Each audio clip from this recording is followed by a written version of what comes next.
Vonis Hakim Akbar Sarosa, guru agama di Sumbawa yang hukum murid karena tidak salat.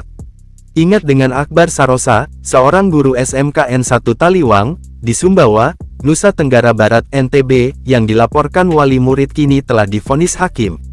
Sebelumnya, Akbar Sarosa dilaporkan wali siswa karena diduga menghukum anaknya yang tidak mau salat. Atas laporan tersebut, Akbar Sarosa ditetapkan sebagai tahanan kota. Kini, Majelis Hakim Pengadilan Negeri Sumbawa Oki Basuki Rahmat, Sabah Arozendrato, dan Reno Anggara telah memvonis Akbar Sarosa.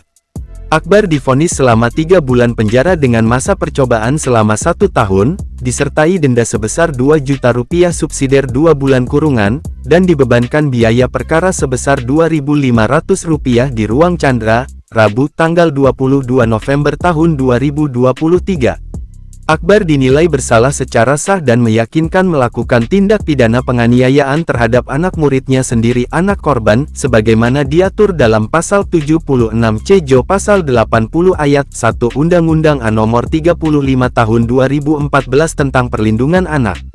Akbar Sarosa dihukum dengan hukuman percobaan dan tidak dipenjara, kata Majelis Hakim Oki Basuki Rahmat, dilansir dari Kompas.com. Ia menerangkan, terdakwa Akbar Sarosa tidak boleh melakukan atau mengulangi perbuatan tindak pidana selama 1 tahun.